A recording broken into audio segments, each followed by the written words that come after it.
Junior, January 1997. Ladies and gentlemen, I have been in your state for the last 3 days. I have just now opened the women's hostel. I am happy to know that all the money for the hostel has been found from the funds of the temple here. I congratulate the temple authorities for having allotted funds for this noble cause. I hope it would be adopted in other parts of the country also.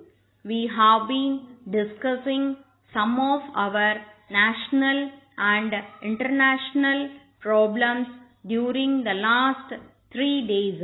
The most important problem before us at the present time is the supply of enough food to our people. The second problem is the rising prices.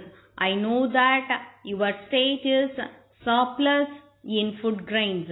You produce enough rice, but I am told that your government do not want to supply it to other states. You should realize the fact that you have got a responsibility to feed the whole country. The country should not be divided into compartments. Wherever there is surplus, it should be made available to other states.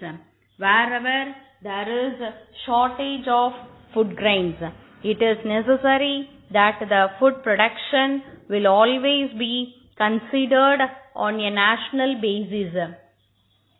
It is the desire of the central government that we should also fix prices for other basic necessities of life. Some of these items are cement, oil, salt, etc.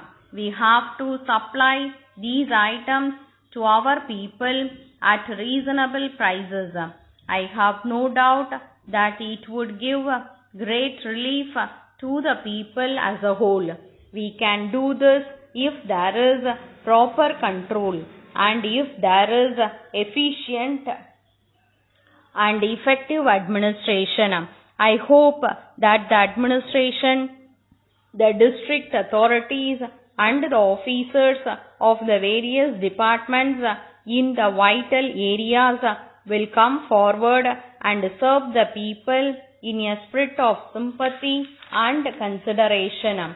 We know that we are engaged in a very difficult task. We have difficult problems to face. We have our internal problems as well as external. There is the problem of shortage of food grains and also the problem of rising prices.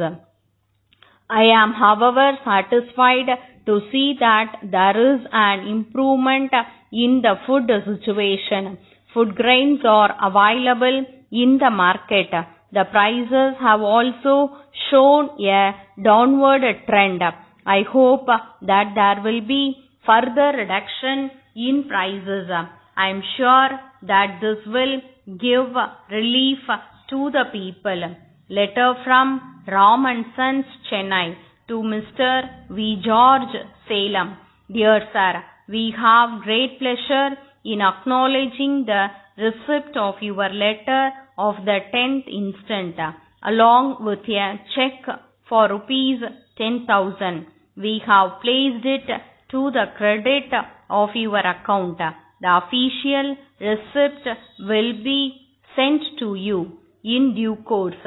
In reply to your inquiry as to the progress of the construction of your house in the new street, we are glad to inform you that the works are progressing as per schedule and the building will be ready for occupation before the end of June. With reference to your request regarding investments, we enclose a list of those whom we consider to be safe. we have not included anyone dealing with iron and steel, as desired by you in your letter. Your instructions will at all times receive our attention. Hoping to hear from you at an early date, yours faithfully.